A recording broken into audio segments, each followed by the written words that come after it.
Hello everyone, welcome to Inconvenient Truths. I'm your host, Jennifer Zeng. It's the economy, stupid. Still remember this slogan?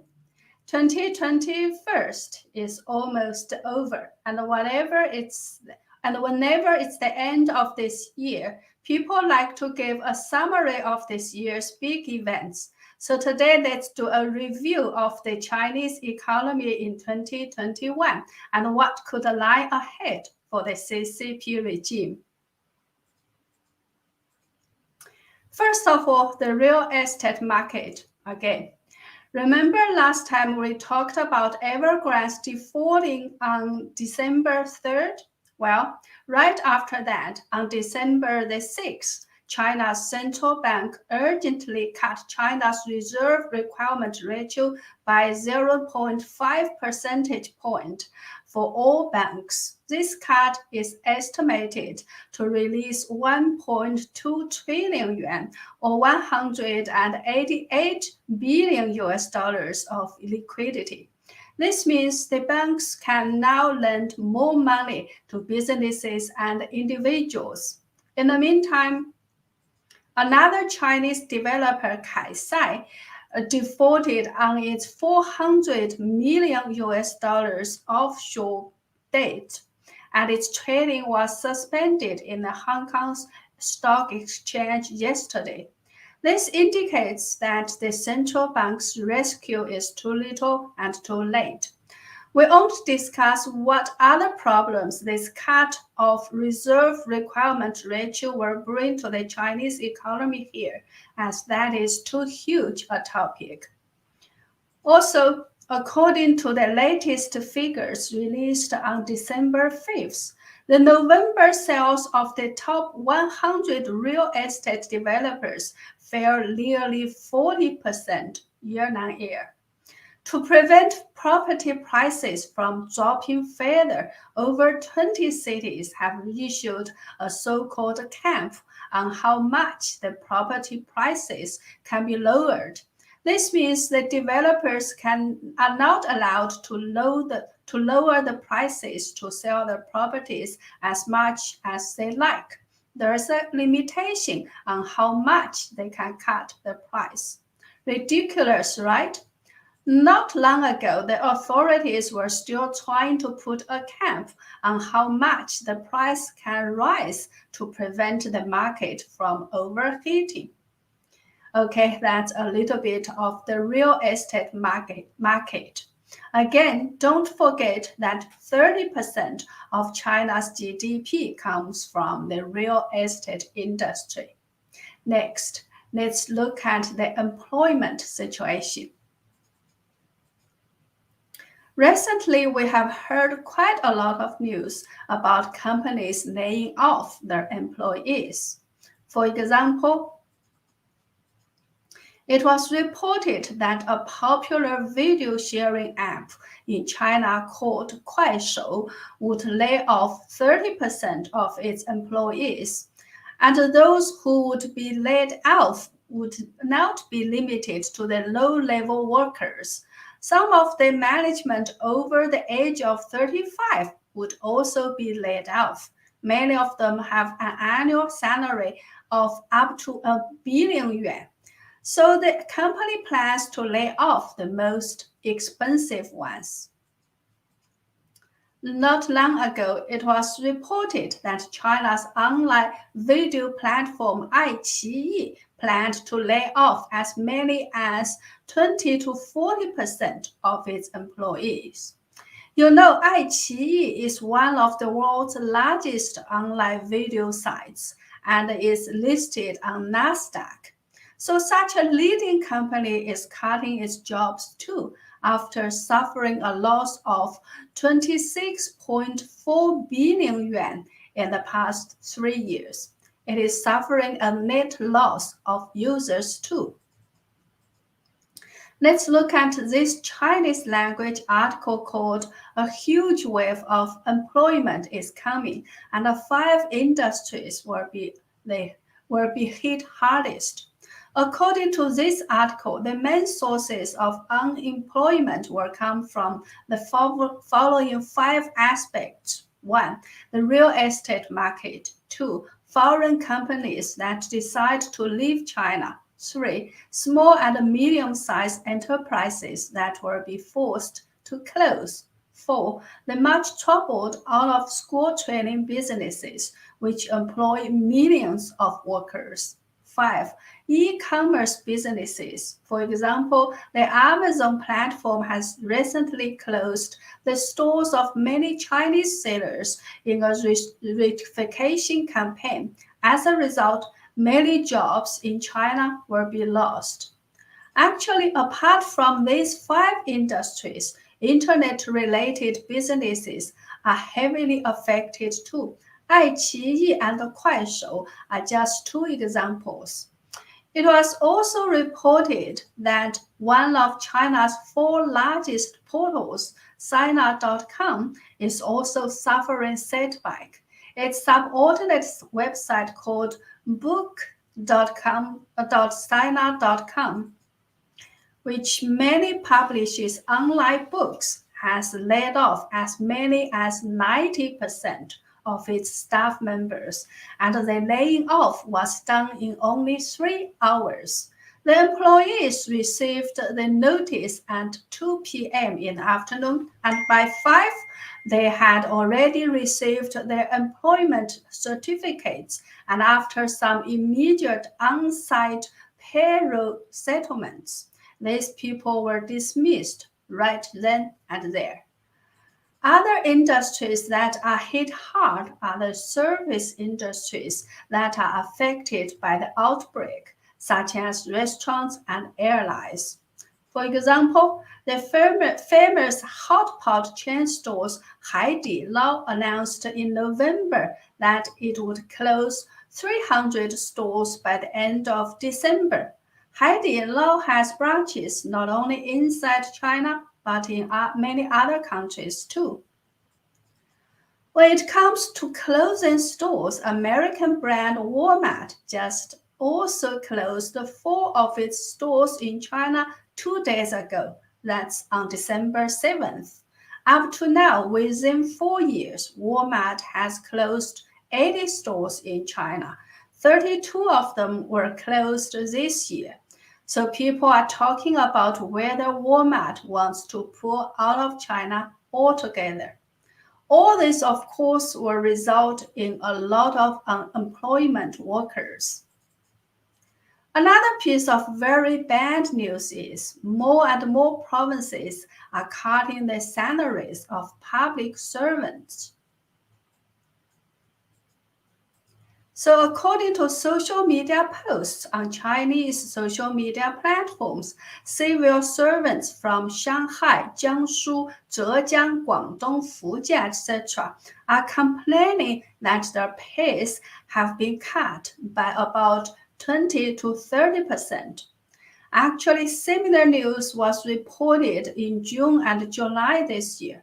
Even police officers in Guangdong province have suffered pay cuts. Why is this very bad news? You know, in China, a public service position is considered a very good job, and it is very hard to get one. The competition is very intense. The public service position is called the Iron Rice Bowl, because Chinese people like to refer someone's job as rice bowl. I guess that's because if you don't have a job, you don't have rice or food, so you don't need a rice bowl. When someone loses his or her job, Chinese people will say that this person's rice bowl is broken. So this is a cartoon showing many people competing for one iron rice bowl.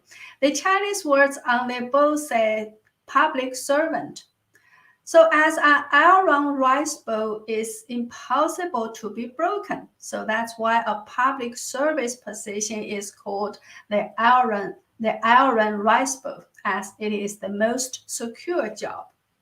Also, because the CCP relies on these public servants to maintain its regime, these people all work at the most important departments.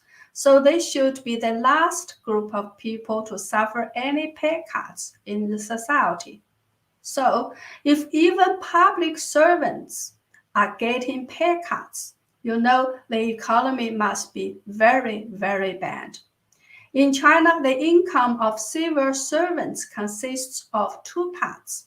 One part is the basic salary. This part comes from the central government and accounts for about 40% of their income. Another part is the bonus or performance award. This part is what really determines the level of their income. And this part comes from the local government and usually accounts for more than 60% of their income. So if even public servants in the most economically developed provinces or cities such as Guangdong, Zhejiang, Jiangsu, and Shanghai are getting pay cuts, you can only imagine how bad the situation are for the local governments. And it is not that hard to imagine this situation too, as most local governments rely on selling land to sustain their revenue. If the real estate industry is suffering, who is going to buy more land? That's why local governments are experiencing very hard times. According to Chinese official media, the number of flexible employment has reached 200 million. And the people who returned to the countryside to start a new business were more than 13 million last year. And the total number of returned people in all these years has reached 100 million. Do you understand what is flexible employment and people who returned to the countryside to start a new business? I guess you don't. These are two other expressions with Chinese characteristics. They are just people who lost their jobs, who have become jobless. But in China, you can't say the word jobless or unemployment. So they created some other ways to express the same thing, such as flexible employment or returning to the countryside to start a new business. Also, there are about 290 million peasant workers or migrant workers in China. Peasant worker refers to people who have left the countryside and gone to the cities to work.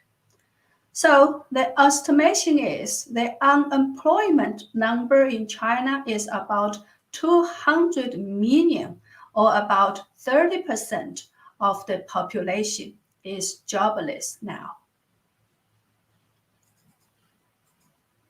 On December 6, Xi Jinping hosted an economic conference and stressed what used to be only stressed by Chinese Premier Li Keqiang, the so-called 6 stabilities and 6 guarantees. So what are the 6 stabilities and the 6 guarantees?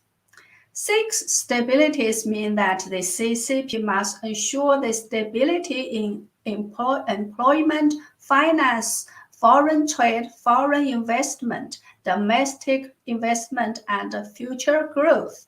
6 guarantees mean that the CCP must ensure employment, basic livelihood, the main market supply, food and energy security, stable supply chain, and grassroots operations, etc.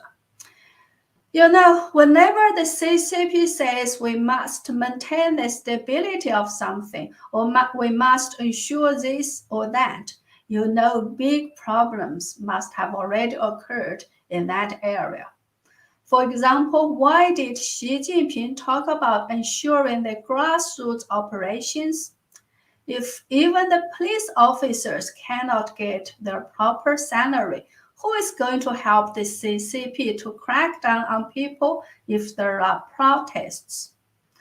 So the big machinery of the CCP needs many people to maintain its normal operation. If the CCP has a problem paying these people, do you think they will continue to work for the CCP? Since the US announced that it would diplomatically boycott Beijing Olympics, quite a lot of countries have followed suit. The CCP's mouthpiece CGTN and Foreign Ministry spokesperson Hua Chunying said that it is ridiculous for Western politicians to boycott an event that they were not invited to. And I said, so according to Hua Chunying, the CCP won again, right? Actually, I dare say that the boycott hurts the CCP very much. Why?